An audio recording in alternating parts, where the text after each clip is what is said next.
Hello student, मैं हूं मनन भारद्वाज और लर्निंग विद मनन में आप सभी का स्वागत करता हूं। आज हम पढ़ रहे हैं फिर से हरिहर काका संचयन का भाग 3। भाग 2 हो चुके हैं, भाग 1 और 2 मेरे YouTube चैनल पर पढ़े हुए हैं। अगर आपने नहीं पढ़ा हो, नहीं सुना हो तो आप प्लीज़ देखिएगा।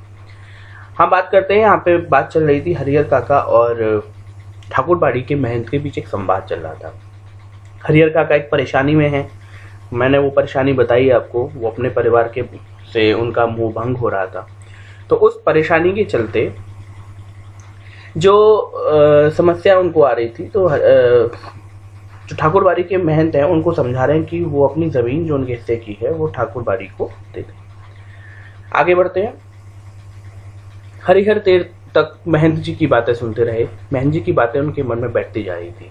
हरिहर जो ना उनकी बातें सुनने और उनके मन में हरिहर महंत की बातें जो है ना वो बहुत सही सी लग रही थी उनको, और वो सोच रहे थे क्या करना है। ठीक ही तो कह रहे हैं महंत जी, कौन किसका है 15 बीघे खेत की फसल भाइयों के परिवार को देते हैं तब तो कोई पूछता नहीं है, अगर कुछ ना दें तब क्या हालत होगी। वर्तमान स्थिति तो यही है ना कि 15 बीघे खेत होने के बाद भी भाइयों के परिवार कुछ खास उनकी कोई देखभाल नहीं कर पाते। अगर वो कुछ ना दे रहे होते तब क्या हालत होती, ये बात उनके दिमाग में घूम रही है। उनके जीवन में तो यह स्थिति है, मरने के बाद उन्हें कौन याद करेगा। वर्तमान में तो यह स्थिति है, मरने के बाद उन्हें कौन याद करेगा। सीधे सीधे उनके खेत हड़प जाएंगे, ठाकुर जी के नाम लिख देंगे तो पुश्तों तक लोग उन्हें याद करेंगे। ऐसा वो खुद सोच रहे हैं। पुश्तों का मतलब ये है ना, बहुत समय तक, पीढ़ियों तक, जनरेशन तक वो लोग उन्हें याद करेंगे। अब तक के जीवन में तो ईश्वर के लिए उन्होंने कुछ नहीं किया, अंतिम समय तो ये बड़ा पुण्य कमा लें। हरिहर काका इस बात को कह रहे हैं कि मैंने वैसे पूरी जिंदगी भर कुछ नहीं किया, तो काश यही मैं कर लूं। लेकिन ये सोचते हुए हरिहर काका का मुंह खुल नहीं रहा था। मतलब वो हाँ कहने के लिए मतलब ना मुंह खोल नहीं पा रहे थे। उसका पीछे कारण है, क्यों? क्योंकि भाई का परिवार तो अपना ही होता है ना। उनको ना देकर ठाकुरबाड़ी में दे देना उनके साथ धोखा और विश्वासघात होगा। ये भी वो जानते हैं कि अगर मैंने अपने भाइयों को नहीं दिया तो ये विश्वासघात होगा मेरे भाइयों के साथ, क्योंकि मैं रहता उनके साथ हूँ, खाता उनके साथ हूँ। हालांकि वो लोग मेरा ध्यान नहीं रखते हैं, तो यही तो समस्या है। आगे देखते हैं। अपनी बात समाप्त कर महंत जी प्रतिक्रिया जानने के लिए, ये प्रतिक्रिया शब्द है, प्रतिक्रिया माने होता है रिस्पॉन्स। तो अपनी बात जो उन्होंने बताई, उनको समझाई हरिहर को, तो अपनी बात समाप्त कर महंत जी प्रतिक्रिया जानने के लिए हरिहर की ओर देखने लगे। उन्होंने मुंह से तो कुछ नहीं कहा, लेकिन उनके चेहरे के परिवर्तित भाव महंत जी की अनुभवी आंखों से छिपे न रह सके। हरिहर ने कुछ कहा नहीं, हरिहर काका ने कुछ कहा नहीं, लेकिन जो उनके छिपे हुए भाव थे वो महंत जी ने पढ़ लिए, अनुभवी आंखों से छिप नहीं रहे।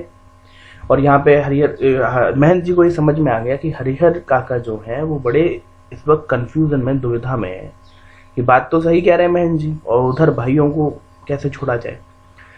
तो ये जो कंफ्यूजन है, इसी का फायदा महंत जी उठाना चाहते हैं, और महंत जी को ऐसा लगता है कि वो सफल हो गए। देखिए आगे लिखा भी है कि अपनी सफलता पर महंत जी को बहुत खुशी हुई। उन्होंने सही जगह वार किया, उन्होंने सही जगह तीर चलाया है, एक तरीके ना इमोशनल ब्लैकमेल। इसके बाद उसी वक्त ठाकुरबाड़ी के 2 सेवक वो बुलाया उन्होंने और उनको आदेश दिया कि एक साफ सुथरे कमरे में पलंग पर बिस्तर लगाकर उनके आराम का इंतजाम करें। महंत जी ने अपने ठाकुरबाड़ी के लोगों से कहा, सेवकों से कहा कि हरिहर काका के लिए आराम का व्यवस्था की जाए। फिर तो महंत जी के कहने में जितना समय लगा था उससे कम समय में ही सेवकों ने हरिहर काका के मना करने के बावजूद उन्हें एक सुंदर कमरे में पलंग पर जा लेटाया। ये होता है ना, लालच शुरू हो गया यहाँ से। अब देखिए लालच में क्यों कह रहा हूँ, इसके आगे की कहानी बड़ी इंटरेस्टिंग है इसलिए। और महंत जी उन्होंने पुजारी जी को यह समझा दिया कि हरिहर के लिए विशेष रूप से भोजन की व्यवस्था करें। और महंत जी ने पुजारी, वहाँ के जो पुजारी जी हैं उनको बहुत अच्छे से बताया कि भाई इनके लिए अच्छी व्यवस्था की जाए। हरिहर काका को महंत जी के एक विशेष उद्देश्य से ले गए थे। हरिहर काका को महंत जी एक विशेष उद्देश्य से ले गए थे। अब आपको ये समझ में आ रहा होगा, यहाँ पे प्रश्न आएगा कि कौन सा उद्देश्य था, जमीन का, ठीक है। इसलिए ठाकुरबाड़ी में चहल पहल शुरू हो गई। इधर शाम को हरिहर काका के भाई जब खलिहान से लौटे तब उन्हें इस दुर्घटना का पता चला। पहले तो अपनी पत्नियों पर वे खूब बरसे, यहाँ पे बहुत नाराज भी हुए। फिर एक जगह बैठकर चिंता मग्न हुए, टेंशन, सोचने लगे आखिर क्या करें।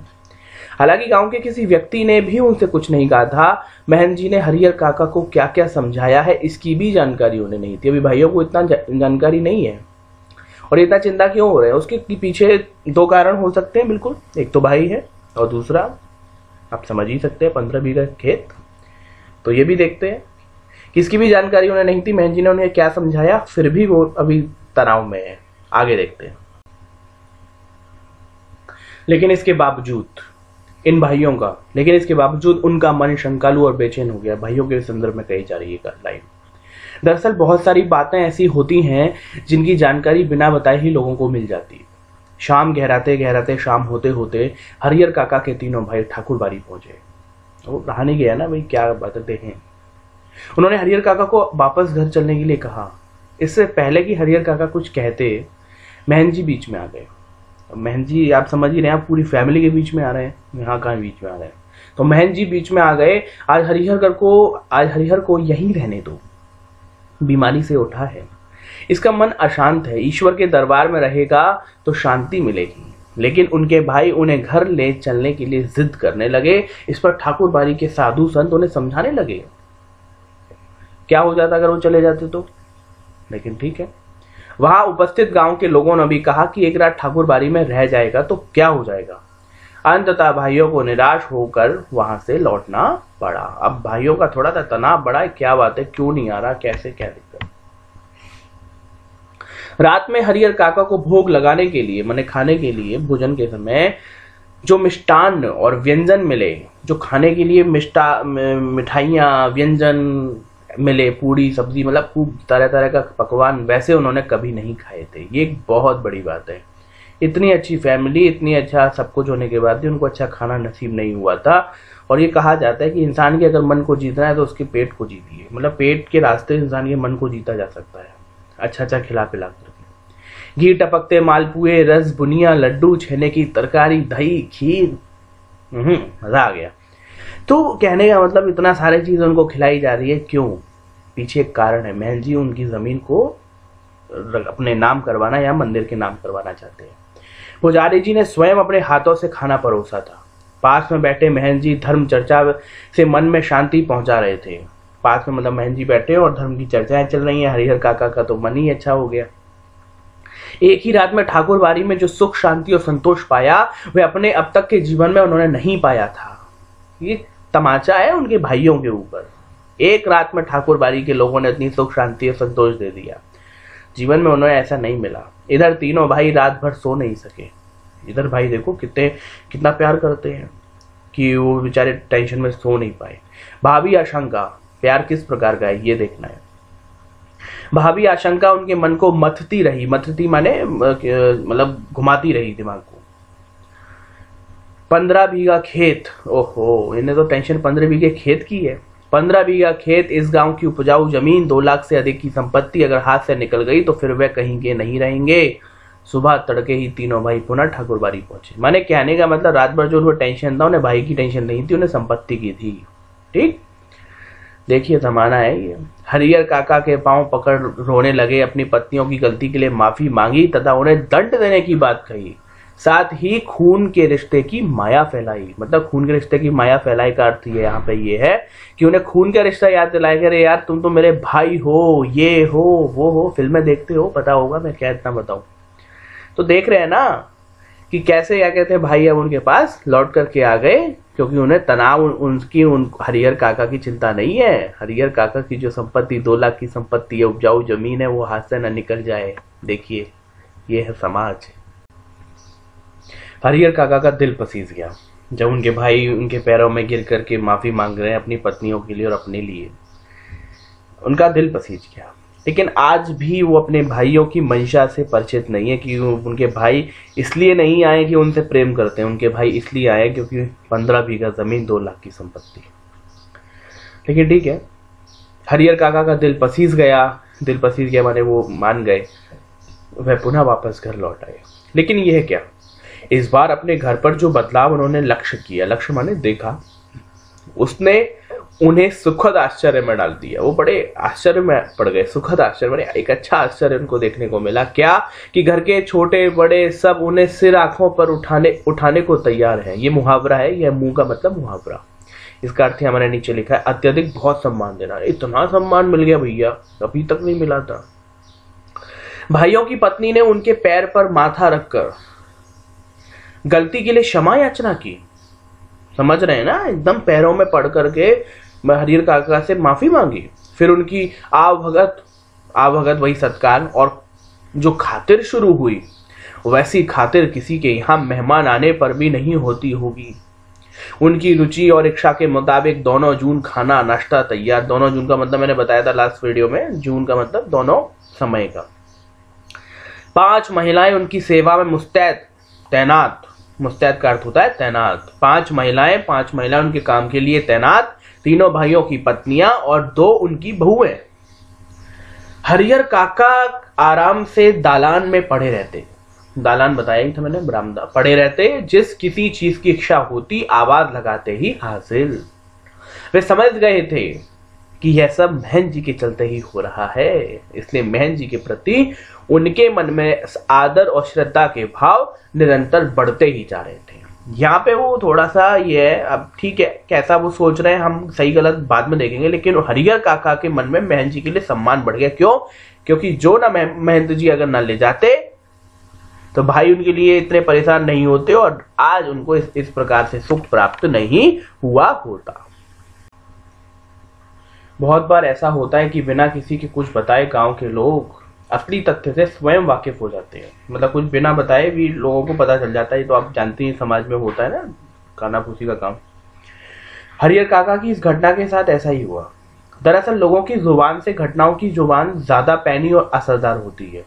ठीक है, लोगों की जुबान से घटनाओं की जुबान ज्यादा पैनी और असरदार होती है। घटनाएं स्वयं ही बहुत कुछ कह देती हैं, लोगों के कहने की जरूरत नहीं रहती। मतलब कोई घटना घटती है और लोग कुछ कहते हैं तो उसका तो असर, स्वाभाविक सी घटना का असर ज्यादा ही होगा। घटनाएं स्वयं ही बहुत कुछ कह देती हैं, लोगों के कहने की जरूरत नहीं होती। न तो गांव के लोगों से महंत जी ने कुछ कहा था और न हरिहर काका के भाइयों ने ही। इसके बावजूद गांव के लोग सच्चाई से अवगत हो गए थे। क्यों हो गए थे? क्योंकि उन्होंने देखा कि हरिहर काका ने नाराजगी जताई अपने घर पे और महंत जी उनको ले गए। तो लोग अंदाजा लगा लेते हैं। लोग बहुत होशियार होते हैं, यकीन मानिए। कानाफूसी में इतने होशियार होते हैं समाज के लोग, आपको जीने नहीं देंगे। खैर आगे बढ़ते हैं। हरिहर काका के भाइयों ने ही कुछ नहीं कहा, इसके बावजूद गांव के लोग सच्चाई से अवगत हो गए। अवगत माने जानकार हो गए। फिर तो गांव की बैठकों में बातों का जो सिलसिला चल निकला, उसका कहीं कोई अंत नहीं हो रहा था। हर जगह उन्हीं का प्रसंग शुरू। भाई हरिहर काका को क्या करना चाहिए, भाइयों को क्या करना चाहिए। कुछ लोग कहते हैं कि हरिहर को अपनी जमीन ठाकुर जी के नाम लिख देनी चाहिए, इससे उत्तम तो कुछ है ही नहीं। इससे कीर्ति भी अचल बनी रहेगी। मतलब उनका जो यश, मतलब उनके जो सम्मान है हरिहर काका का, वो अचल, मतलब एकदम कभी भी हमेशा अजर अमर रहेंगे। इतनी बड़ी संपत्ति ठाकुर बाड़ी के नाम कर देने पर। इसकी विपरीत कुछ लोगों की मान्यता यह थी कि भाई का परिवार तो अपना ही होता है, अपनी जायदाद उन्हें न देना, उनके साथ अन्याय करना होगा। यह भी बात बहुत अच्छी है। खून के रिश्ते के बीच दीवार बनानी होगी। मतलब अगर उन्होंने ठाकुर बाड़ी की को संपत्ति दे दी तो खून के रिश्ते के बीच दीवार बन जाएगी। जितने मुंह उतनी बात है। ये तो सच है ना। हर आदमी अपने आप को क्या बोलता है आजकल ना, वो कोरोना काल चल रहा है, हर आदमी आर्थिक सलाहकार है। ऐसा करना चाहिए, वैसा करना चाहिए, ये करना चाहिए, वो करना चाहिए। तो ऐसा उस समाज में भी होता था और पहले भी होता था और आगे भी होता रहेगा और आज भी होता है। जितने मुंह उतनी बातें। ऐसा जबरदस्त मसला पहले कभी नहीं मिला था लोगों को, इसलिए लोग मौन नहीं होना चाहते थे।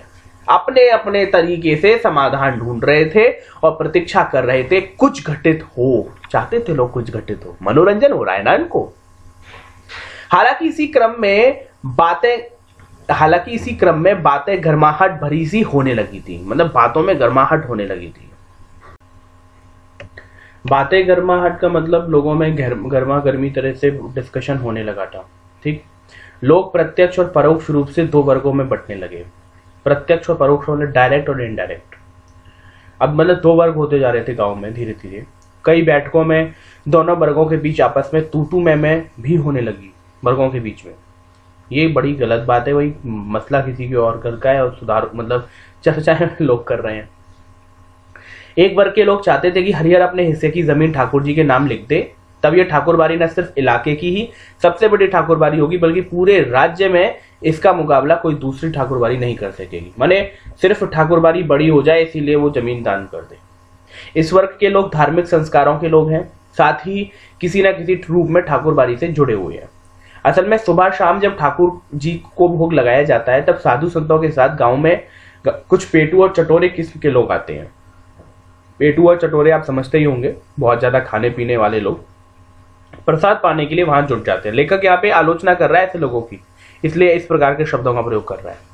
ये लोग इसी वर्ग के हिमायती हैं। हिमायती मतलब तरफदारी करने वाले, इसी वर्ग मतलब जो दान वान और इत्यादि जो भी है। सही गलत मैं नहीं बता रहा हूँ बच्चे, ध्यान रखना, हाँ बहुत संवेदनशील पाठ है। दूसरे वर्ग में गांव के प्रगतिशील विचारों वाले लोग तथा वैसे किसान हैं जिनके यहाँ हरिहर जैसे औरत मर्द पले रहते हैं। प्रगतिशील का मतलब है नई सोच रखने वाले और लगातार अपने आप में विकास करने की सोचने वाले, ठीक है। ऐसे लोग हैं जो और उनके घरों में हरिहर जैसे औरत मर्द पले रहते हैं। पले रहने का मतलब उनके यहाँ रहते हैं। गांव का वातावरण तनावपूर्ण हो गया था, लोग कुछ घटित होने की प्रतीक्षा करने लगे थे। लोग वास्तविकता में चाह रहे थे कि कुछ अब भैया घट जाए, देखने में मजा आए, मनोरंजन। इधर भावी आशंकाओं को मद्देनजर रखते हुए हरिहर काका के भाई उनसे ये निवेदन करने लगे कि अपनी जमीन वे उन्हें लिख दें। भावी आशंकाओं मतलब उनको भावी मतलब होता है इन फ्यूचर अगर ऐसा कुछ हो जाए भैया ये हरिहर काका ठाकुर बाड़ी के नाम ये सारी जमीन कर दें, इस आशंका के मद्देनजर ध्यान में रखते हुए हरिहर काका के भाई उनसे ये निवेदन कर रहे थे कि आप जमीन हमें दे दीजिए और हमारे नाम लिख कर दीजिए। उनके सिवाय उनका और अपना है ही कौन, वो ये दलील दे रहे हैं भाई कि भाई हमारे अलावा तुम्हारा है ही कौन। इस विषय पर हरिहर काका ने एकांत में मुझसे काफी देर तक बात की। मुझसे का अर्थ है मतलब लेखक से। अंततः यहाँ पे प्रश्न बनेगा कि हरिहर काका ने जमीन विवाद पर किससे डिस्कशन किया, किससे विचार विमर्श किया। अंततः हम इस निष्कर्ष पर पहुंचे कि जीते जी अपनी जायदाद का स्वामी किसी और को बनाना ठीक नहीं होगा। माने हम जब तक जीवित हैं तब तक अपनी जमीन किसी और को नाम दें, ये गलत होगा, चाहे वह अपना भाई हो या मंदिर का महंत ही क्यों ना हो। हमें अपने गांव और इलाके के कुछ लोग याद आए। वर्तमान तात्कालिक समय में उस गांव में भी कुछ लोग ऐसे थे जिन्होंने अपनी जिंदगी में ही अपनी जायदाद अपने उत्तराधिकारियों या किसी अन्य को लिख दी थी, लेकिन इसके बाद उनका जीवन कुत्ते का जीवन हो गया। अब कुत्ते का जीवन का अर्थ मतलब उनका जीवन एकदम बर्बाद हो गया। लोग उनका ध्यान नहीं रखने लगे, जिनके नाम जमीन की उन्होंने उनको धुतकार दिया। कोई उन्हें पूछने वाला नहीं रहा। हरिहर काका बिल्कुल अनपढ़ व्यक्ति है, फिर भी इस बदलाव को उन्होंने समझ लिया। हरिहर काका के बारे में ये बहुत बड़ी विशेषता है, अनपढ़ व्यक्ति है लेकिन इस बदलाव को समझ लिया कि जो मैंने जमीन इनके नाम करी और मेरा तो पत्ता खत्म, और यह निश्चय किया कि जीते जी किसी को भी ये जमीन नहीं लिखेंगे। देखा आपने कि जिस तरह मतलब हरिहर काका भले ही अनपढ़ है लेकिन उनमें इतनी समझ है कि वाकई में मुझे इस तरह का कोई कदम नहीं उठाना है। अपने भाइयों को समझा दिया, मर जाऊंगा तो अपने आप मेरी जमीन तुम्हें मिल जाएगी, जमीन लेकर तो जाऊंगा नहीं, इसलिए लिखवाने की क्या जरूरत है। उधर महंत जी भी हरिहर काका की टोह में रहने लगे। टोह का मतलब होता है था या खोज में रहने लगे कि अरे यार हरिहर काका फटाफट करे तो हमारा काम पूरा हो। जहां कहीं एकांत पाते कह उठते, कौन, महंत जी, कि विलंब ना करो हरिहर, शुभ काम में देर नहीं करते, चलकर ठाकुर जी के नाम जमीन बय कर दो। बय माने बसियत लिख दो, फिर पूरी जिंदगी ठाकुर बाड़ी में राज करो। मरोगे तो तुम्हारी आत्मा को ले जाने के लिए स्वर्ग से विमान आएगा, देवलोक को प्राप्त करोगे। स्वर्ग से विमान आएगा, मुझे वो याद आ गया, वो कुछ लोग कहते हैं ना 72 हूर इत्यादि इत्यादि, ठीक है, हमारा विषय नहीं है। ये जो बातें होती है ना जीवन के बाद की बातें, ये थोड़ी बहुत ही इसका बहुत ही ज्यादा कपोल कल्पनाएं जैसी होती हैं, और हमारी तार्किक बुद्धि इस बात का प्रमाण है कि हमें इस पर ज्यादा विश्वास नहीं करना चाहिए, अपने कर्म पर विश्वास करना चाहिए, वर्तमान पर। महंत जी का काम क्या है, महंत जी हरिहर काका को लालच में फंसा रहे हैं कि ये जमीन उनके आश्रम को मिल जाए, उस मंदिर को मिल जाए, ठीक है, जो कि सही गलत बात की बात देखेंगे। देवलोक को प्राप्त करोगे, तो ये चीज आपने देखी यहाँ पे, और आशा करता हूँ कि कुछ वर्ड्स, कुछ वोकैब्स सुधरी होगी, कुछ आपको जानने को मिला होगा, और अगला भाग बहुत जल्दी। धन्यवाद।